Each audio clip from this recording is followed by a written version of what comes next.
But it's not live, right? It's not live. No, it's not live, but I have to edit that. But I'm still gonna include that part where you like, yo, that's what's up though. That's what's up. I appreciate that. Alright, if you want spiritual direction, you already know. Yo. Hit him up for the spiritual direction, all right? 646-85288. That's a real number. I didn't catch it. I gotta see the video. That's a real number. Dog. God, I'm gonna cut that off. Okay, man. See you again. All right.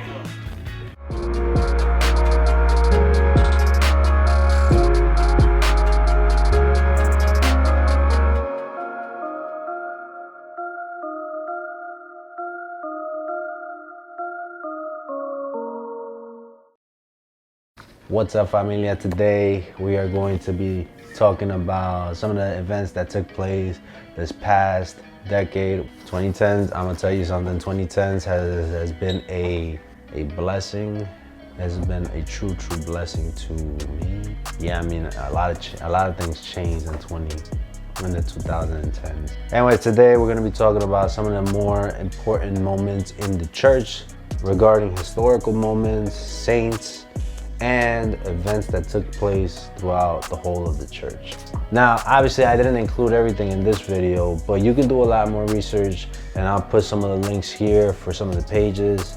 We'll start off with the 2010s. This year we saw two amazing people be canonized, St. Mary MacKillop and St. Andre Bessette. St. Mary MacKillop was the first Australian descent person who was elevated to be a saint and recognized as a saint throughout the entirety of the church. St. Andre Bessette was a Holy Cross brother, lay brother, whose work really helped the building of St. Joseph's Oratory located in Montreal, Canada. Moving on to 2012, we saw a couple more people be canonized. In particular, first one is St. Kateri Tekakwitha, a very well recognized, well-known saint of the modern Catholic Church. Kateri Tekakwitha was actually an Algonquin Mohawk laywoman who was referred to as the Lily of the Mohawks.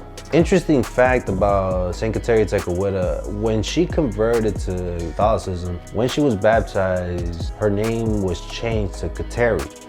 And this was actually in honor of St. Catherine of Siena.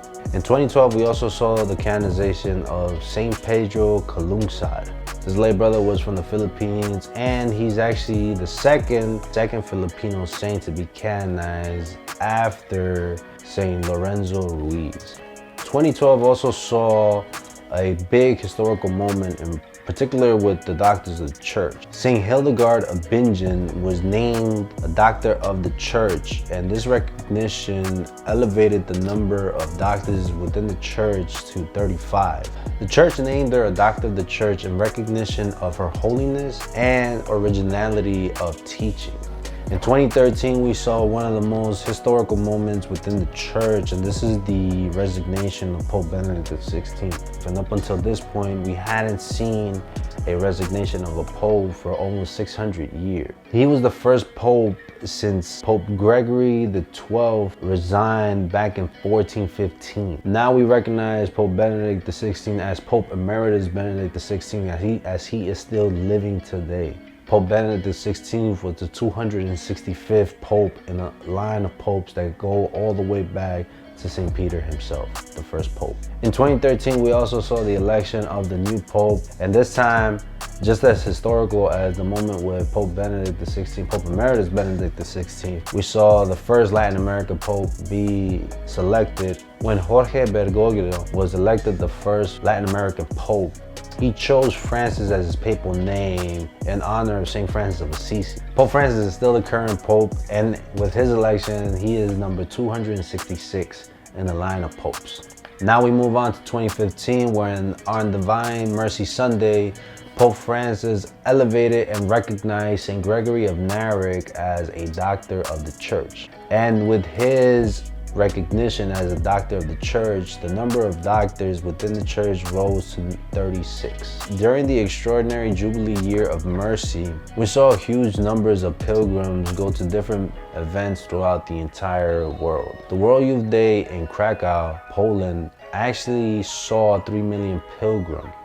The Shrine of Our Lady of Guadalupe received almost 22 million pilgrims. and Rome received 21.3 million pilgrims. This goes to show that there is a huge number and a huge population that follows the church in different parts of the world, and the message of the church is really all over the world. In 2016, we saw a historic meeting between the patriarch of the Russian Church, the Russian Orthodox Church, and the Catholic Church. This meeting was between Pope Francis and the Patriarch Kirill of Moscow. Now, this meeting in itself is a meeting that is the first of its kind in almost 1,000 years. And while the churches haven't fully reunited, this meeting is a step in the right direction. We move on to the year 2017, where we saw two important figures be canonized. Almost 100 years after the apparitions of Mother Mary at Fatima in Portugal, Pope Francis canonized Francisco and Jacinta Marto. They, along with Lucia dos Santos, were the children that saw the apparitions of Our Lady of Fatima. Their cousin Lucia is actually in process to be canonized. As of now, she has been accorded the title Servant of God. And in 2019, we saw the Episcopal of Poland start the canonization process for the parents of St. John Paul II, Emilia and Karol Wojtyla Sr. Now, I might have botched the last name of Karol Wojtyla. Apologies on that. I didn't mean to botch it up, but you know, it just happens. It's a different language, so. Question of the week: what do you think the 2020s are gonna have in store for the church? Do you think they're gonna be good or they're gonna be bad? Leave your comments down below. If you took anything away from this, make sure you hit that like button, smash the like button. If you're not going to break your mouse and not blame me, I'm not responsible. And if you enjoy this type of content, consider subscribing to the channel as we continue to produce more and more content such as this nature, or we have more content there in the channel, so you can go and check that out. And also hit the notification bell so that way you stay up to date whenever a brand new video is released. And with that, I wish you all a happy, blessed start to your new year. Let's welcome this 2020 with open arms, and let's make sure that our impact on the world and as a whole, as a society, is more positive than negative. Things are not going to be perfect. The only thing that we can do is always put our little grain of salt and help in some way, in whatever way we can. Help the church, help God's people, help the people of this world live in peace, find that peace, and grow in that love of Christ. Many blessings to you. Stay blessed. God bless.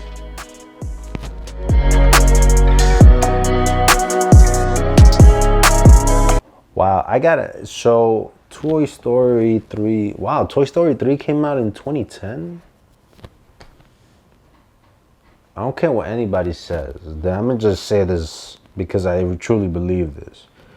Toy Story, the trilogy, is by far the best trilogy out there.